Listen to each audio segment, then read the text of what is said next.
It's just one other one of those rants, ladies and gentlemen, here live noon Eastern. I'm David Solomon. I'm in Montreal in my not usual location on Wednesday, and Stuart is not in his usual location on Wednesday. But we are still here to give you folks the Rant Network, where we're bringing you unfiltered, uncensored conversations on a wide variety of topics. The podcast is dedicated to giving you a platform to express your opinions, share your thoughts, experiences, and ideas, and hear from a variety of perspectives and honest opinions. Excuse me. Join us as we dive into the latest news. This is a live broadcast, folks, so we don't even edit it. So join us as we dive into the latest news, pop culture, politics, and so much more.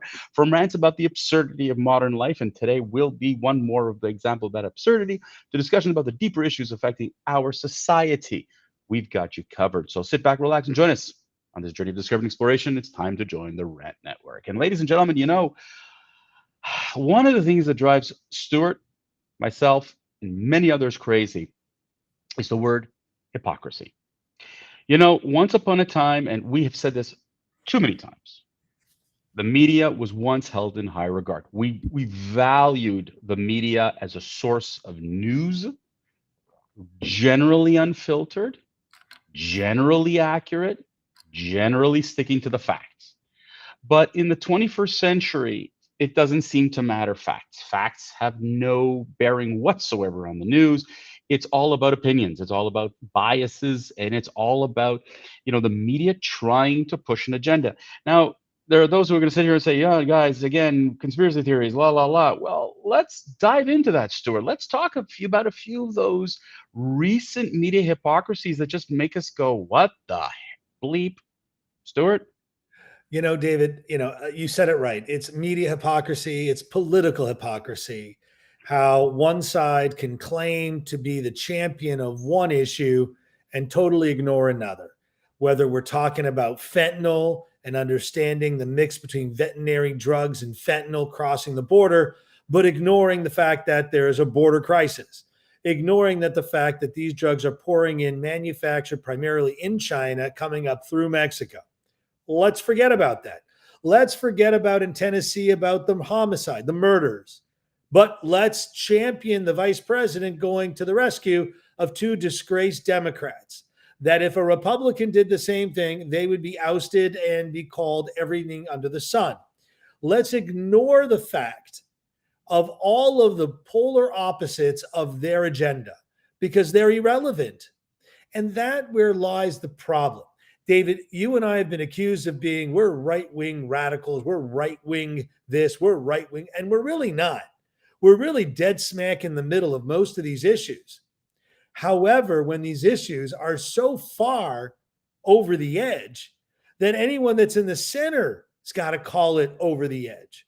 It's mind-boggling how anyone who watches MSNBC sees any logic in any broadcast that they have had in the last 6 to 8 years. I mean, their hatred of Donald Trump is, very easy to see. He is their biggest threat.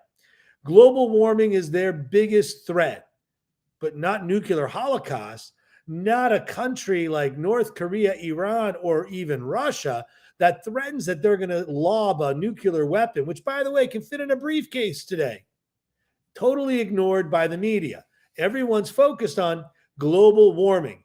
And if you live in Colorado or Utah or anywhere in between, you had the best ski season in history. In fact, you might still be skiing today.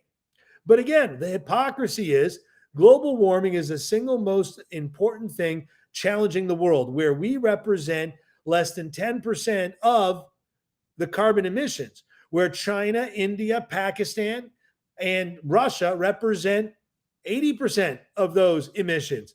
Yet they have no policy. They have nothing. We've got to champion the world by leading by example.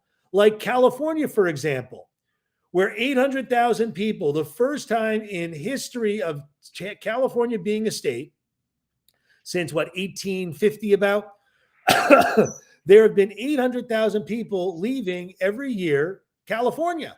Where are they going? Well, almost 1 million people came to Florida. But California is doing great, guys. Let me not fool you. San Francisco's doing great. LA's doing great. But Stuart, did you hear the latest gig? But wait, did you hear the latest gig though from California? What's California wants to do? Pelosi They, have nothing but bodyguards and private police. but do you know what California now wants to do? They want to charge you Wow. exit tax. This is now the contemplation, and if the left hasn't picked up on this, they want to charge an exit tax. If you leave the state of California, they want to tax you. Kind of sounds like reparations, kind of sounds like Fed now, kind of sounds like how can I control you even more? And I got to be honest with you, the left keeps trying to make fun of all these quote red states, but these red states are getting redder and redder and redder Wow. with mostly Yeah. people leaving these blue oxymoron liberal states. And I don't get it. Again, hypocrisy, guys, where the homeless rate in California is almost equal to the entire country and more. You got to wonder what's wrong in California. When Newsom travels and says he's running the greatest state, then why did the first time in history while he is governor are more people leaving the state than going into the state? It's mind-boggling what success looks like to a Democrat or a radical Democrat, because these are not your John F. Kennedy Democrats. These are not your Robert F. Kennedy. These are not a Teddy Kennedy. These are not Kennedy Democrats. These are not the normal Democrats that you, I, our parents grew up with. They're radical. They really are. And you know what? The youth is chiming along in. The youth today believes, you know what? This is how we do things. We yell and scream at anything that we don't agree with or don't understand, and we call it hate. Anything that doesn't agree with me is hate. And David, you and I had a very explosive conversation yesterday that really had to do with the youth today. We'll get that topic another day. But the fact of the matter is, it is the same issue that's plaguing this country and the world. Nothing is for free. Freedom isn't for free. It costs lives and blood, but they're ignorant to this. They think there's a money tree. They think that there's a job tree. They think there's a housing tree. Hey, there's even a Mercedes club for free, but now it's really Bentley. So now there's a Bentley club for free. David, you and I work like dogs. We are the last of the X generation. The X generation that made it happen the last. This modern generation doesn't make it happen. They're underwear broker bombers or underwear programmers.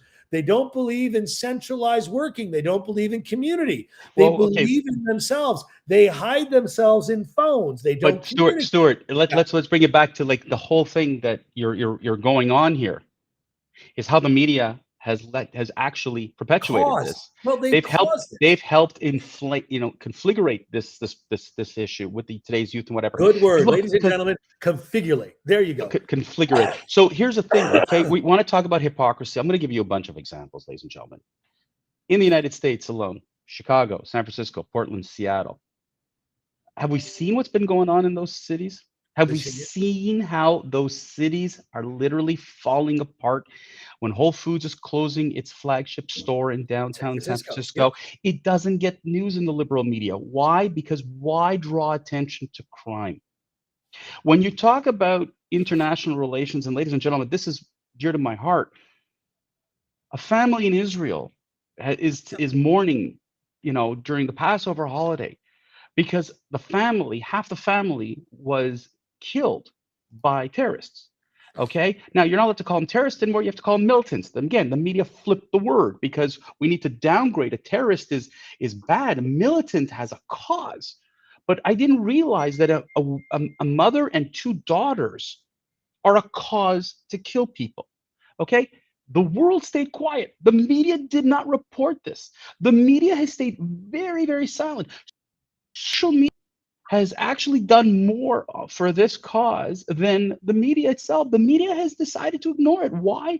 It doesn't meet their agenda, and their agenda is to downplay and degrade the state of Israel, just like the media's play today is to downgrade and degrade the conservatives. You see this agenda bias again and again, and I'm sorry when I hear, this morning on the way in was the best. I had to say I ranted about alone when Stuart was not here about the Canadian Broadcasting Corporation.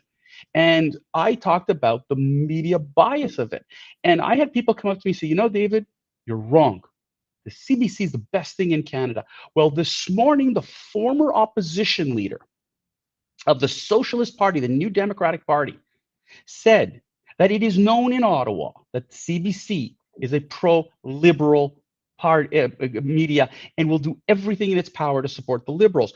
Ladies and gentlemen, this is going across the board. Fox has its agenda, CNN. We've talked about this numerous times. The sickening part is where is there is no central, news opportunity. When Gavin Newsom conveniently talks about, he's making America, better, or he's going to make California better, and he's completely, he's going into red states to try to talk about how bad everything is there.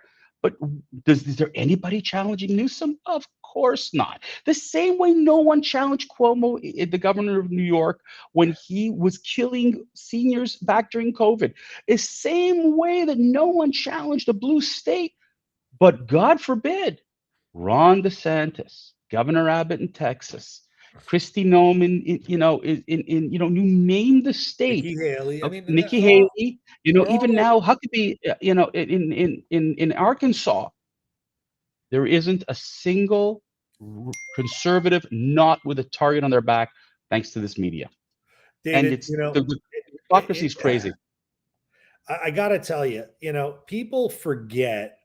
And, I have a lot of friends that are way, way on the left. Like they are just Trump haters, Republican haters. All they watch is MSNBC, and the likes of Whoopi Goldberg and Jane Austen and all these literally radicals. I challenge, David, I think that this year is the year we're going to get out there more and we're going to just challenge them more. I think we're just going to ask people to just scream out questions at them. I think that's it. That's it, David. I think this is the year we are going to take this up another major notch. That's my plan this year. I would hope so. I frankly, if we don't, look, I'm not a Republican or a Democrat. I mean, I'm literally neither, because I'm not interested in religion before law.